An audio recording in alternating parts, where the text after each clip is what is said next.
بسم اللہ الرحمن الرحیم۔ السلام علیکم۔ ہمارے چینل کہانی ہب آفیشیل میں خوش آمدید۔ ناظرین، میں آج آپ کے لیے انتہائی خوفناک اور دلچسپ کہانی لے کر آئی ہوں، لیکن کہانی شروع کرنے سے پہلے آپ سے گزارش ہے کہ اگر آپ نے ہمارا چینل سبسکرائب نہیں کیا تو آپ ہمارے اس چینل کو سبسکرائب کر لیجئے اور بیل آئیکن کو بھی پریس کر لیں تاکہ ہر نئی آنے والی ویڈیو بآسانی آپ تک پہنچ سکے۔ دن کے 2 بجے کا ٹائم تھا، جون کا مہینہ اور لائٹ بھی آف تھی۔ اوپر سے چھٹی کا دن، سارا مزہ ہی خراب ہو گیا۔ شدید گرمی کی وجہ سے سخت بے چینی محسوس ہو رہی تھی، تو میں نے اللہ سے گر گرا کر دعا مانگی کہ یا الہی آج موسم خوشگوار کر دے اور تیز آندھی کے ساتھ ساتھ بارش بھی برسا دے، کیونکہ تیز آندھی کے ساتھ مجھے بارش بہت اچھی لگتی ہے۔ کہا جاتا ہے کہ کبھی کبھی دعا فوراً قبول ہو جاتی ہے، اور میری بھی دعا قبول ہو گئی۔ آسمان پر بادل چھانے لگے، ٹھنڈی ٹھنڈی ہوا چلنے لگی، سورج بھی بادلوں کی اوٹ میں چھپ گیا۔ موسم نہایت ہی خوشگوار ہو گیا۔ اب اتنے پیارے موسم میں گھر بیٹھنا میرے لیے دشوار ہو رہا تھا۔ میں نے اپنے دوست اختر کو کال کی کہ چلو یار کہیں باہر گھومنے نکلتے ہیں، اتنا پیارا موسم ہے، اس سے ضرور لطف اندوز ہونا چاہیے۔ مگر کسی مجبوری کے تحت اختر نے معذرت کر لی اور مجھے اکیلا ہی نکلنا پڑا۔ میں نے گاڑی ایک سنسان سڑک پر دوڑا دی۔ ہلکی ہلکی رمجم شروع ہو چکی تھی۔ میں نے گاڑی میں ایک خوبصورت گانا آن کیا جس کے بول دل کو بہت بھلے محسوس ہو رہے تھے۔ ارے میں اپنا تعارف کروانا تو بھول ہی گیا۔ میرا نام حمزہ ہے۔ پیشے کے لحاظ سے گورنمنٹ ٹیچر ہوں اور بحیثیت homeo doctor second time clinic چلاتا ہوں۔ میری عمر اس وقت 25 سال تھی اور ایم فل کا اسٹوڈنٹ تھا، اور ہم ایک بہت خوبصورت پہاڑی علاقے میں موجود وادی میں رہتے تھے۔ کار سڑک پر دوڑ رہی تھی۔ ہمارا گاؤں پسماندہ مگر بہت خوبصورت تھا اور شہر سے بہت زیادہ دور واقع تھا۔ میں اپنے گاؤں سے بہت دور نکل آیا تھا کہ اچانک میری گاڑی ایک بہت پرانے اور بوسیدہ ریلوے اسٹیشن کے قریب رک گئی۔ بارش بہت تیز ہو گئی تھی، آندھی باقاعدہ طوفان کا روپ دھار چکی تھی۔ میں نے اپنی طرف سے ہر ممکن کوشش کی کہ ہر کسی طرح سے گاڑی سٹارٹ ہو جائے، مگر میری ہر کوشش ناکام ہو گئی۔ میں بتاتا چلوں کہ یہ ریلوے اسٹیشن بہت پرانا تھا اور اب تو محکمہ ریلوے نے اسے کافی عرصہ پہلے بند بھی کر دیا تھا، اور اس کی عمارت نہایت بوسیدہ، خطرناک مگر مضبوط تھی۔ میں کافی دیر گاڑی میں بیٹھا بارش رکنے کا انتظار کرتا رہا اور دل ہی دل میں خود کو کوسنے لگا کہ آج گھر سے آخر نکلا ہی کیوں تھا۔ بارش تھمنے کا نام نہیں لے رہی تھی۔ آخر تھک ہار کر باہر نکلا، پھر کوشش کی کہ کسی طرح گاڑی سٹارٹ ہو جائے۔ انجن بھی ٹھیک تھا، مگر پھر بھی ہر کوشش ندارت رہی۔ ادھر ادھر بے بس نظر سے دیکھا، مگر بارش کے قطروں کے علاوہ کچھ نظر نہ آیا۔ اچانک مجھے ریلوے اسٹیشن کی عمارت میں بالکل چھوٹی سی روشنی نظر آئی۔ میں نے سوچا کہ شاید کوئی راہگیر ہوگا جو بارش سے بچنے کے لیے اس عمارت میں پناہ لینے کے لیے موجود ہے۔ دل میں خیال پیدا ہوا کہ چلو گاڑی میں تنہا بیٹھنے کی بجائے اس اجنبی راہگیر کے ساتھ ہی تھوڑا ٹائم گزار لوں۔ میں اسٹیشن کی عمارت کی طرف بڑھنے لگا۔ لائٹیں وہاں جل رہی تھی۔ لائن کراس کر کے پلیٹ فارم پر چڑھا تو ایسے محسوس ہو رہا تھا جیسے صدیوں سے یہاں پر کسی کا گزر نہ ہوا ہو۔ اسٹیشن کے احاطے کو دیکھ کر ماضی کا وہ فرضی نظارہ میری آنکھوں میں گھومنے لگا کہ کسی پرانے وقت اس اسٹیشن پر بھی رونق ہوتی ہوگی، یہاں پر بھی مسافروں کا ہجوم ہوتا ہوگا۔ یہی سوچتا ہوا میں عمارت میں داخل ہو گیا۔ بارش بہت تیز تھی، بجلی چمک رہی تھی۔ ابھی میں عمارت میں داخل ہی ہوا تھا کہ ایک بہت بڑی چمگادڑ میرے سر کے اوپر سے گزر گئی۔ خوف کی ایک لکیر میرے دل کے آر پار ہو گئی۔ عمارت میں نظر آنے والی روشنی بھی مدھم ہو کر ختم ہو گئی، اور اب عمارت میں بالکل گپ اندھیرا تھا، مگر محسوس ہو رہا تھا کہ کوئی اندر موجود ضرور ہے۔ اس وقت شام کے 6 بجے کا ٹائم تھا، مگر کالی گھٹا کی وجہ سے خو کا عالم تھا جو رات 12 بجے کا منظر پیش کر رہا تھا۔ چرندوں اور پرندوں کی ہلکی سی آواز بھی دل کو ڈرا دینے کے لیے کافی تھی۔ حالانکہ میں بہت مضبوط اعصاب کا مالک تھا، مگر اس وقت واقعی میری حالت قابل رحم تھی۔ ہر عمارت میں داخل ہونے کے بعد میں نے آواز دی، جناب اندر کون نیک انسان موجود ہے، کچھ بولے تو صحیح، مگر جواب نہ ملا۔ خیر میں نے موبائل ٹارچ آن کی تو یہ دیکھ کر حیران و ششدر رہ گیا کہ عمارت کے مغربی کونے میں ایک نہایت ہی خوبصورت لڑکی فرش پر پھولوں والا خوبصورت کپڑا بچھائے بیٹھی ہوئی ہے۔ موٹی موٹی آنکھیں، پتلے ہونٹ، لمبے سیاہ بال، نہایت سمارٹ جسم، جیسے کہ وہ کوئی حور ہو۔ اوپر سے نیلے رنگ کا فٹنگ سوٹ پہنے وہ دنیا کی سب سے حسین لڑکی لگ رہی تھی۔ میں نے زندگی میں پہلی بار اتنی خوبصورت لڑکی دیکھی تھی۔ میں مسلسل اسے گھورے جا رہا تھا۔ اچانک اس کے نشیلے لبوں میں جنبش پیدا ہوئی، جیسے پھولوں کی برسات ہونے لگی ہو، اور وہ مجھ سے مخاطب ہوئی، آپ کون ہیں؟ اور پھر وہ مسکرا دی۔ اس کی مسکراہٹ میں عجیب سا ساحرانہ پن تھا۔ ٹارچ کی روشنی اور سخت اندھیرے میں بھی وہ حسن کی دیوی مجھے بالکل واضح دکھائی دے رہی تھی۔ خیر، میں نے سلام کیا اور بتایا کہ مجھے میرے شوق نے آج پھنسا دیا ہے، اسی وجہ سے میں اس منحوس عمارت میں موجود ہوں، اور واقعی میں خود کو کوس رہا تھا کہ اپنے گاؤں سے تقریباً 150 کلومیٹر دور اس ویرانے میں کیوں آیا۔ دوران سفر کئی بار دل نے منع بھی کیا کہ یہاں سے ہی واپس چلوں، مگر میرا شوق آڑے آتا رہا۔ بزرگ کہتے ہیں کہ جب عقل پر پردہ پڑتا ہے تو کچھ سمجھ میں نہیں آتا۔ میں نے بھی لڑکی کے بارے میں کچھ بھی نہ پوچھا نہ سوچا کہ اتنی خوبصورت اور اکیلی لڑکی اس طوفانی اور اندھیری رات میں اس بیابان اور خوفناک عمارت میں آخر کیا لینے آئی ہے۔ میں تو بس اس کے حسن میں ڈوبا ہوا تھا اور سوچ رہا تھا کہ میں نے مختلف کالجز اور یونیورسٹی سے تعلیم حاصل کی، ہزاروں خوبصورت لڑکیاں دیکھ چکا تھا، مگر یہ لڑکی ان سب سے زیادہ خوبصورت اور پرکشش تھی۔ تھوڑا ہوش آنے کے بعد میں نے اس سے باقاعدہ اجازت چاہی کہ میں آپ کے پاس بیٹھ جاؤں، تو اس نے خلاف توقع فوراً اجازت دے دی۔ میں نے بزرگوں سے سن رکھا تھا کہ چڑیلوں کے پاؤں الٹے ہوتے ہیں۔ میں نے اس لڑکی کے پاؤں کو بغور دیکھا، مگر وہ بالکل عام لڑکیوں کی طرح تھے۔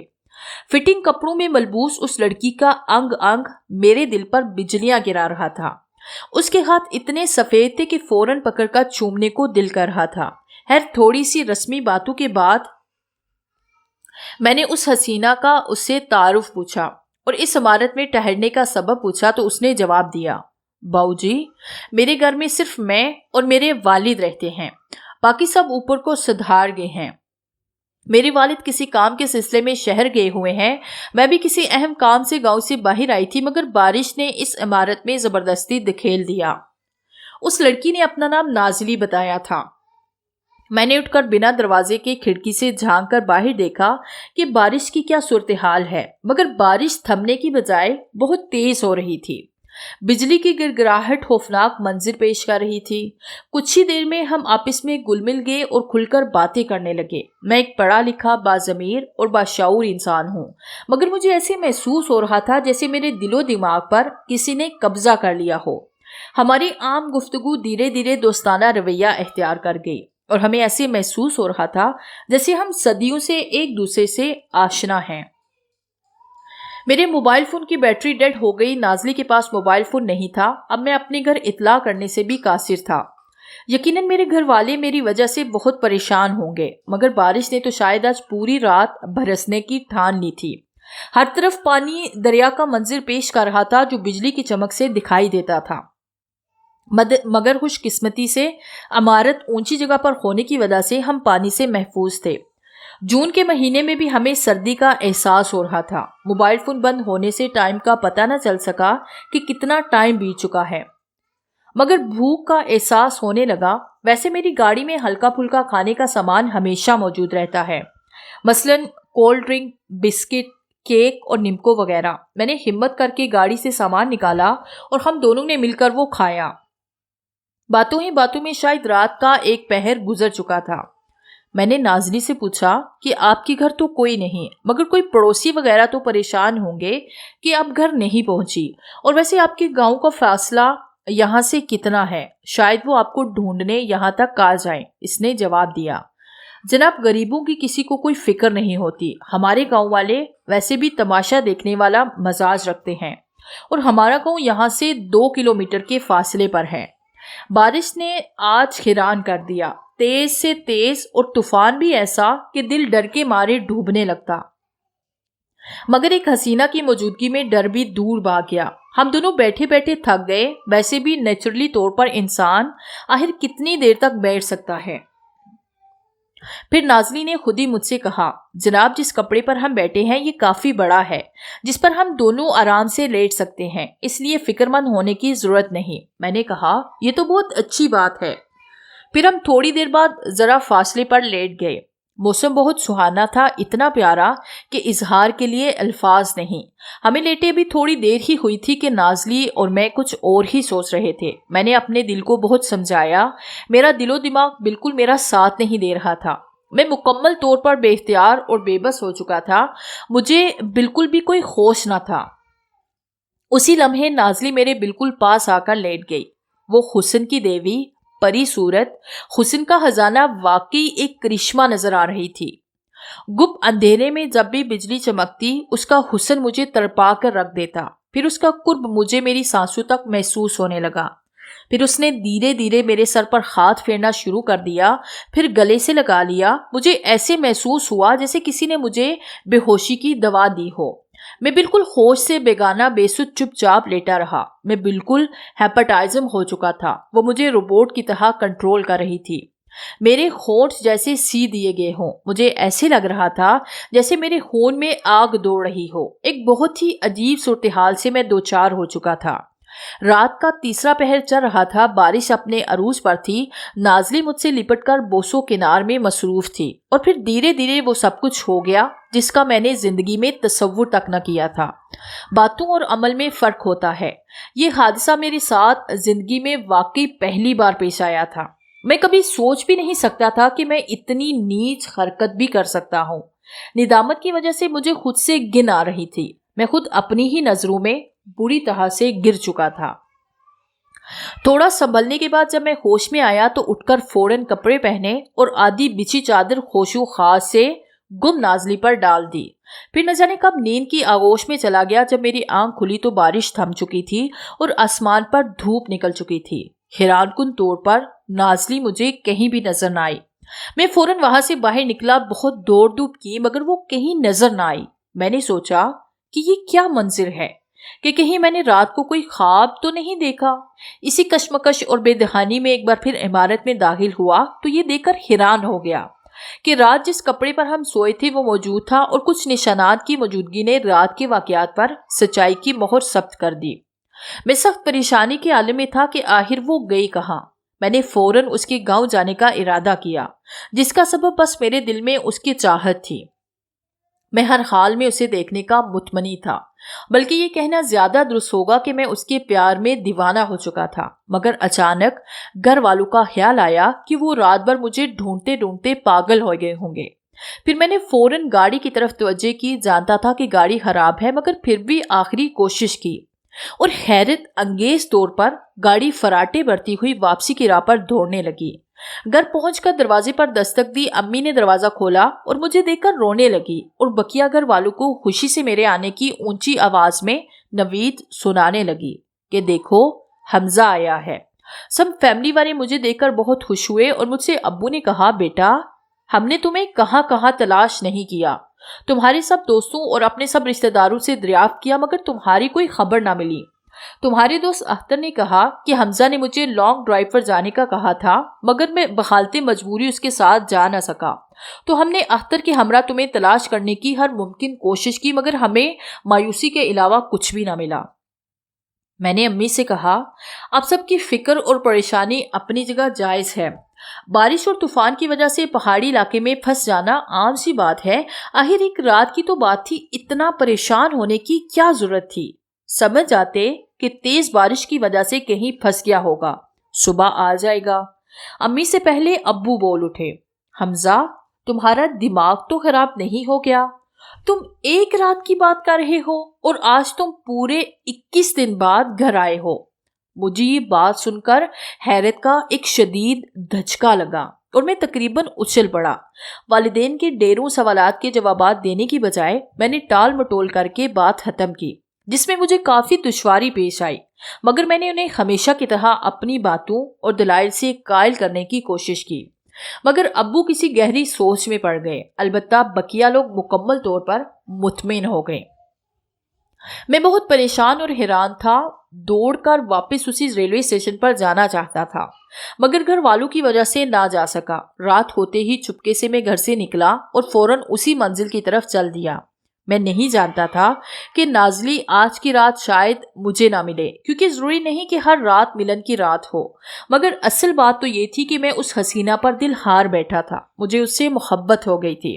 اس حسن کی شہزادی کے بغیر میرا ایک پل گزارنا بھی انتہائی مشکل نظر آ رہا تھا۔ حیرانگی کی بات تو یہ تھی کہ میرے پورے جسم سے اس حسینہ کے قیامت ہے اس جسم کی خوشبو ابھی تک آ رہی تھی، اور میں یہ بات بھی مکمل طور پر فراموش کر چکا تھا کہ میں نے اس کے ساتھ تو صرف ایک رات گزاری تھی، مگر یہ ایک رات 21 راتوں میں کیسے تبدیل ہو گئی۔ مگر اب مجھے ایسی باتوں سے کوئی سروکار نہیں تھا، مجھے تو بس اس حسینہ کے دیدار کی چاہت تھی۔ گاڑی کی رفتار بہت تیز تھی اور جلد ہی میں ریلوے اسٹیشن پہنچ گیا۔ بھاگ کر اندر داخل ہوا، موبائل فون سے روشنی کی اور سامنے نازلی کو بیٹھا دیکھا۔ میرے پاؤں تلے سے جیسے زمین نکل گئی۔ آج تو وہ حسن کی شہزادی لگ رہی تھی، ریڈ کلر میں ملبوس حیران کن نظارہ پیش کر رہی تھی۔ اتنے فٹنگ والے کپڑے پہنے تھے کہ جسم کا ایک ایک انگ میرے دل پر بجلیاں گرا رہا تھا۔ اس نے مجھے دیکھتے ہی اٹھ کر گلے سے لگا لیا، پھر اسی طرح میرا ذہن معاف ہو گیا اور پھر ہم دونوں نے تمام حدیں عبور کر لی۔ فراغت کے فوراً بعد نہ چاہتے ہوئے بھی اسے اجازت چاہی تو نازلی کسی صورت بھی میری جدائی برداشت نہیں کر سکتی تھی، مگر میں گھر والوں کی وجہ سے یہاں سے جلدی نکل کر گھر پہنچنا چاہتا تھا۔ مگر جانے سے پہلے نازلی نے مجھ سے کہا، دیکھو حمزہ، میں تمہارے بغیر کسی صورت نہیں رہ سکتی۔ تم ہر حال میں رات کو اسی ٹائم ملنے ضرور آیا کرو، ورنہ میں اپنی جان دے دوں گی۔ میں نے فوراً پیار سے اس کے نشیلے لبوں پر ہاتھ رکھ دیا اور پھر اس نے کہا کہ میرے گاؤں آنے کی جرت کبھی بھی مت کرنا، کیونکہ اگر کسی کو ہمارے پیار اور ملن کی خبر ہو گئی تو میرا بوڑھا باپ کسی کو منہ دکھانے کے قابل نہیں رہے گا، اور ایسی صورت میں میرا اور تمہارا حقیقی ملن ناممکن ہو جائے گا۔ لیکن مجھے تو اس کی ہر شرط منظور تھی، کیونکہ میں تو اس حسینہ کا دیوانہ ہو چکا تھا اور اس کے بنا ایک پل بھی گزارنا میرے لیے ناممکن تھا۔ میں فوراً گھر کی جانب چل دیا۔ گھر میں سب میرا انتظار کر رہے تھے اور سب غصے میں تھے کہ رات کے 2 بجے تم کہاں سے آ رہے ہو۔ میں نے کسی بہانے سے انہیں راضی کیا اور سونے کے لیے اپنے کمرے میں چلا گیا۔ کافی دن چھٹیوں کے بعد اسکول گیا تو ساتھی ٹیچر نے کہا، حمزہ صاحب بغیر بتائے تقریباً پورا مہینہ کہاں گزار کر آئے ہیں جناب؟ چند لوگ آپ کا انتظار کر رہے ہیں۔ بلا ہو ہیڈ ٹیچر کا، جنہوں نے ابھی تک سب کچھ سنبھالا ہوا ہے اور جناب کی روزی بچی ہوئی ہے، اور آپ گھر سے بھی 21 دن بنا بتائے غائب رہے اور اتنے کمزور دکھائی دے رہے ہیں جیسے خدا نہ خواستہ کسی بیماری میں مبتلا ہوں۔ ہے جتنے منہ اتنی باتیں، کوئی میری باتوں سے مطمئن ہوا اور کوئی نہ ہوا، کیونکہ جھوٹی باتوں اور جھوٹے دلائل سے سب کو مطمئن کرنا ناممکن ہے۔ البتہ محکمانہ کارروائی سے میری ایک ترقی روک دی گئی، البتہ نوکری بچ گئی۔ سیکنڈ ٹائم میں نے کلینک بھی بند کر دیا، حالانکہ میں اپنے علاقے کا ایک نامور ہومیو فزیشین تھا۔ اللہ نے میرے ذریعے کتنے ہی بے اولاد جوڑوں کو اولاد کی دولت سے مالا مال کیا تھا۔ بے شمار دائمی مریض میری دعاؤں سے شفا یاب ہوتے تھے، لیکن عشق نے میرا کلینک بند کروا دیا۔ خیر میں روزانہ کسی نہ کسی بہانے گھر سے نکل جاتا اور وہیں اپنے ٹھکانے پر پہنچ جاتا، اور نازلی ہمیشہ میرے انتظار میں ہوتی اور پھر وہی رنگ رلیاں ہوتی۔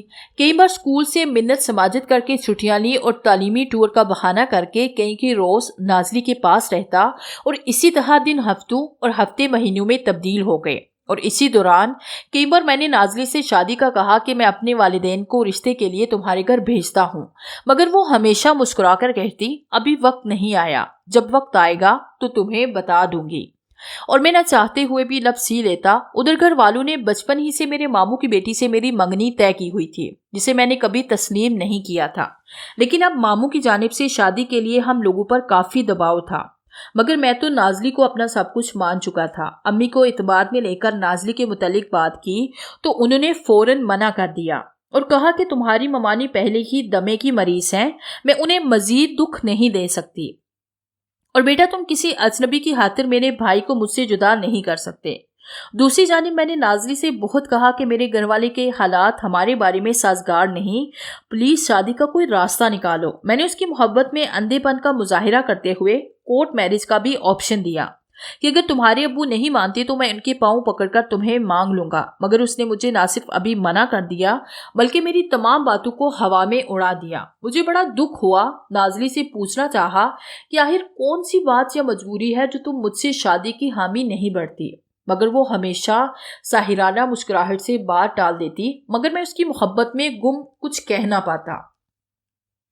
اتفاق سے انہی دنوں میری ممانی جان فوت ہو گئی۔ ابو کی طبیعت شوگر کی وجہ سے ناساز تھی اور بہن کے ایگزامز شروع ہونے والے تھے، اسی لیے بحالت مجبوری مجھے فوراً امی کے ساتھ ممانی کے گھر جانا پڑا۔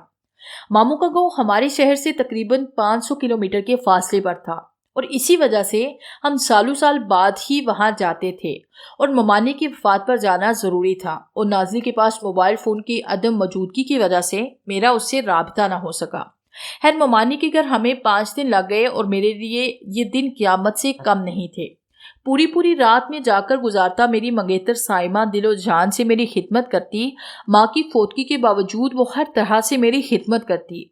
وہ اعلیٰ تعلیم یافتہ اور گورنمنٹ ملازمہ تھی، مگر مجھے اس سے کوئی سروکار نہیں تھا۔ میں تو بس نازلی کو اپنا سب کچھ مان چکا تھا، جس کے متعلق مجھے کچھ علم نہ تھا سوائے ریلوے اسٹیشن کی عمارت میں گزری بے شمار راتوں کے۔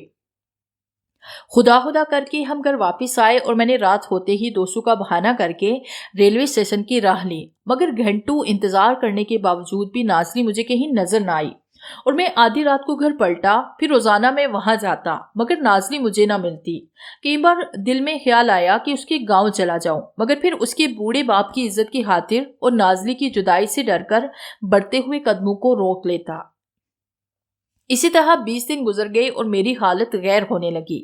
میں نے عزت کی خاطر کسی دوست کو ہمراز نہیں بنایا۔ میری صحت اس کی جدائی کی وجہ سے دن بدن گرنے لگی، مسلسل بخار رہنے لگا۔ ڈاکٹر ہونے کے باوجود صحت انتہائی کمزور ہو گئی، حتیٰ کہ ایک دن بلڈ پریشر گرنے سے بے ہوش ہو گیا۔ پھر ہاسپٹل میں داخل ہونا پڑا، بہت علاج کروایا مگر افاقہ نہ ہوا۔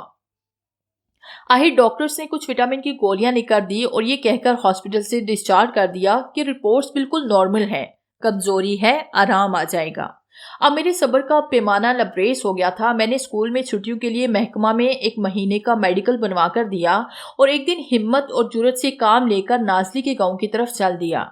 میں پہلے کبھی اس علاقے کی طرف نہیں گیا تھا، بس کبھی کبھی اس روڈ سے گزر جاتا تھا، اور ویسے بھی یہ علاقہ بہت پسماندہ اور شہر سے بہت زیادہ دور پہاڑیوں کے درمیان واقع ہے۔ ابھی میں ریلوے اسٹیشن سے گاؤں کی جانب تھوڑی دور ہی پہنچا تو درختوں کے جھنڈ سے آگے گاؤں کے راستے میں ایک بہت پرانا قبرستان نظر آیا، جو کہ چھوٹا تھا مگر کافی پرانا بھی تھا۔ میں قبرستان دیکھ کر حیران ہو گیا کہ نازلی رات کو ہمیشہ اسی قبرستان سے گزر کر ریلوے اسٹیشن تک پہنچتی ہوگی۔ پھر سوچا محبت اندھی ہوتی ہے، وہ محبت میں پاگل ہو کر اور ہر مصیبت کو برداشت کر کے ہی آتی ہوگی۔ یہی باتیں دل میں سوچتے اور مختلف خدشات کے ساتھ قبرستان میں داخل ہو گیا۔ جب میں قبرستان میں بالکل درمیان میں پہنچا تو مجھے شدید سردی کا احساس ہوا۔ ویسے تو یہ دسمبر کی سرد رات تھی، مگر اس وقت سردی اتنی شدید محسوس ہو رہی تھی کہ جیسے رگوں میں خون جم گیا ہو، اور اسی ٹائم میرے ارد گرد اور میرے جسم سے نازلی کے نرم و ملائم بدن کی خوشبو مجھے واضح محسوس ہو رہی تھی، مگر میں نے اسے اپنا وہم سمجھا اور آگے نکل گیا۔ قبرستان میں مجھے ایسے محسوس ہوا جیسے کوئی غیر مرئی طاقت مجھے روکنا چاہتی ہو، مگر میں قبرستان سے نکل کر گاؤں کی جانب چل دیا۔ کافی فاصلہ طے کرنے کے بعد میں قدرے اونچے پر بنے ایک نہایت خوبصورت گاؤں میں پہنچ گیا۔ یہ گاؤں پہاڑیوں میں واقع تھا، ہر طرف سبزہ نظر آ رہا تھا۔ گاؤں میں ایک خوبصورت ندی بھی تھی، غرض کے بہت خوبصورت گاؤں تھا، لیکن لوگوں کی چہل پہل بہت کم تھی۔ میں سہما ہوا تھا اور براہ راست نازلی کے متعلق کسی سے پوچھ گچھ بھی نہیں کر سکتا تھا۔ آج مجھے اپنی بے وقوفی پر بڑا غصہ آیا کہ میں نے کبھی نازلی کے ابو کا نام اور پیشہ نہیں پوچھا تھا، مگر اب تو میری نظریں صرف نازلی کو تلاش کر رہی تھی۔ میں دیوانوں کی طرح گلی گلی اور گھر گھر نازلی کو تلاش کرنے کی غرض سے نگاہ ڈال رہا تھا، اور لوگ مجھے کھا جانے والی نظروں سے دیکھ رہے تھے۔ کچھ آدمیوں نے مجھ سے گاؤں آنے کا سبب بھی پوچھا تو میں نے کہا کہ گورنمنٹ ملازم ہوں، اس گاؤں کا سروے کرنے آیا ہوں، جس سے وہ لوگ مطمئن ہو گئے۔ سارا دن گاؤں میں میری نسلیں نازلی کو تلاش کرتی رہی، مگر مجھے میری مراد نہ ملی۔ آخرکار میری نظر ایک بوڑھی عورت پر پڑی جو گاؤں کے کونے میں چنے اور مکئی کے دانے بھون کر فروخت کر رہی تھی۔ اس کے ارد گرد چند عورتیں اور چھوٹے بچے جمع تھے۔ میں نے بھی اس عورت سے کچھ چنے خریدے اور سلام دعا کی۔ جب عورتیں اور بچے وہاں سے چلے گئے تو میں نے اسی عورت کو مکمل اعتماد میں لے کر اور لالچ دے کر اپنا مدعا اس کے سامنے رکھ دیا۔ نازلی کا نام سن کر اس نے مجھے سر سے پاؤں تک دیکھا اور کہا، بیٹا شکل و صورت سے تو تم مجھے پڑھے لکھے لگتے ہو۔ اتنا کہہ کر وہ چپ ہو گئی اور بولی، بیٹا نازلی تم سے ملی ہو ایسا تو ممکن ہی نہیں ہو سکتا۔ تم جس لڑکی کی بات کرتے ہو وہ کوئی اور ہوگی۔ مگر میں نے چپ اسے نازلی کا مکمل حلیہ اور نشانیاں بتائی تو وہ سر پکڑ کر بیٹھ گئی اور گہرا سانس لے کر بولی، اچھا تو تمہیں نازلی سے ملنا ہے تو چلو میرے ساتھ۔ وہ ایک چھوٹی سی پگڈنڈی پر چلنے لگی اور بولی، بیٹا نازلی میری بھتیجی ہے اور وہ نہایت ہی خوبصورت اور سلجھی ہوئی لڑکی تھی۔ لفظ تھی سن کر میں چونک گیا۔ بوڑھی عورت نے میرے چہرے کو دیکھا اور میری حیرانگی کو بھانپتے ہوئے ساحرانہ سی مسکراہٹ کے ساتھ آگے بڑھی اور میں بھی سوچوں کے سمندر میں گم پیچھے ہو لیا۔ چلتے چلتے وہ قبرستان میں داخل ہوئی اور میں حیران ہوا کہ پورے گاؤں کا راستہ تو ختم ہو گیا، یہ بوڑھی آخر جا کہاں رہی ہے؟ پھر میں نے سوچا کہ شاید قبرستان کے کسی دوسرے کونے میں میری جان کا گھر ہو۔ دل میں نازلی سے وصال کی دعائیں مانگ رہا تھا، اس کا پری جیسا چہرہ بار بار آنکھوں میں آ رہا تھا، دل دھک دھک کر رہا تھا اور میں سوچ رہا تھا کہ مجھے سامنے دیکھ کر نازلی کا رد عمل کیسا ہوگا۔ قبرستان کے بالکل درمیان پہنچ کر وہ عورت رک گئی اور ایک قبر کی طرف اشارہ کر کے بولی، بیٹا مل لو اپنی نازلی سے اور قبر کے سرہانے لگی تہتی پر بھی نظر مار لو۔ میرا ذہن معاف ہو رہا تھا، میرے پاؤں تلے سے زمین نکلتی ہوئی محسوس ہو رہی تھی، پورا جسم کانپ رہا تھا۔ جب میری نظر تہتی پر پڑی تو میں حیران رہ گیا کہ نازلی کی تاریخ وفات پورے 21 سال پرانی تھی۔ تعجب اور دکھ کے ملے جلے تاثرات سے پتہ نہیں کب میری آنکھوں سے آنسو جاری ہوئے، کب تک بہتے رہے۔ تبھی بوڑھی عورت مجھ سے مخاطب ہوئی، بیٹا مرنے والے کبھی دوبارہ دنیا میں نہیں آتے اور تم نے یقیناً کوئی خواب دیکھا ہوگا۔ اپنے گھر جاؤ اور خوابوں کی دنیا سے نکل کر کوئی اور کام کرو۔ کافی دیر سکتے کی عالم میں رہ کر میں نے اس عورت سے پوچھا، اے نیک بخت، مجھے نازلی کے حالات زندگی کے بارے میں کچھ تو بتائیں۔ تب وہ بولی، آج سے تقریباً 25 سال پہلے جب نازلی کی عمر 18 سال تھی تو یہ پورے گاؤں میں سب لڑکیوں سے حسین تھی، ماں باپ کی آنکھوں کا تارا تھی، والدین نے اسے بہت نازوں سے پالا تھا، اسی لیے پیار سے اسے نازلی پکارتے تھے، حالانکہ اس کا نام سونیا تھا۔ بچپن ہی میں اس کی ماں گزر گئی اور اس دنیا میں یہ دونوں باپ بیٹی ہی رہ گئے۔ ایک دن یہ ریل گاڑی کے ذریعے کسی دوسرے شہر سے گاؤں واپس آ رہے تھے کہ ریلوے اسٹیشن پر اترتے ہی تیز آندھی اور بارش ہونے لگی۔ تب اسی جگہ ایک لڑکا جس کا نام حمزہ تھا اسے ملا، جس سے نازلی کو محبت ہو گئی۔ حمزہ اس دنیا میں بالکل اکیلا تھا، محکمہ جنگلات میں ملازم تھا۔ نازلی اور حمزہ کی محبت پورے علاقے میں محسوس ہونے لگی۔ ان کی محبت کی داستان عام ہونے لگی، مگر نازلی کے والد بالکل بھی لڑکی کو پسند نہیں کرتے تھے اور کسی بھی صورت اسے اپنا داماد بنانا نہیں چاہتے تھے۔ مگر نازلی کافی عرصہ حمزہ سے چھپ چھپ کر ملتی رہی اور یہ دونوں دنیا سے غافل ہو کر تمام حدیں کراس کر گئے۔ لوگوں نے نازلی کے والد کو تانے دینے شروع کر دیے۔ باپ نے اکلوتی بیٹی کو بہت سمجھایا، پابندیاں لگائی، مگر وہ نہ مانی اور اپنے باپ کی عزت کی دھچیاں اڑاتی رہی۔ ایک دن جب وہ رنگ رلیوں میں مصروف تھی تو کسی مخبر نے خبر پر نازلی کے والد اور پھوپھا نے موقع پر دونوں کو رنگے ہاتھوں ایسی حالت میں دیکھا کہ برداشت نہ کر سکے اور دونوں نے مل کر نازلی اور حمزہ کو کلہاڑیوں کے وار کر کے موقع پر ہی قتل کر دیا۔ ان دنوں لوگوں میں شعور کی کمی تھی، اس لیے دونوں قاتلوں کو قانون نہ پکڑ سکا، نیز گاؤں والوں نے غیرت کی وجہ سے قتل کو اچھا اور احسن قدم قرار دیا تاکہ گاؤں کی لڑکیوں کو عبرت حاصل ہو۔ نازلی کے بوڑھے باپ کو نازلی کی اونچی اور گندی حرکات کی خبریں ملتی رہتی تھی، لاکھ سمجھانے پر بھی نازلی نہ مانتی اور حمزہ سے ملنے میں ناگا نہ کرتی۔ بوڑھا اور بے سہارا باپ آخر کب تک جیتا؟ 3 مہینوں بعد چل بسا اور پھر کچھ عرصے بعد ان دونوں کا دوسرا قاتل یعنی میرا شوہر بھی لقمہ اجل بن گیا۔ یہ باتیں کرتی ہوئی وہ بوڑھی عورت واپسی کی راہ پر گامزن ہوئی اور قبرستان سے نکل کر نظروں سے اوجھل ہو گئی۔ میں کافی دیر نازلی کی قبر پر بیٹھا روتا رہا اور پھر واپسی کی راہ لی، مگر فوراً ہی نازلی کے بدن کی خوشبو میرے جسم سے ایسی ٹکرائی جسے نازلی نے مجھے باہوں میں لے لیا ہو، مگر پیچھے تو کوئی بھی نہیں تھا۔ میں آنسو بہاتا قبرستان سے نکل کر اسٹیشن کی عمارت میں داخل ہوا تو اسی جگہ بیٹھ گیا جہاں ہم نے اگٹھے بے شمار حسین راتیں گزاری تھی۔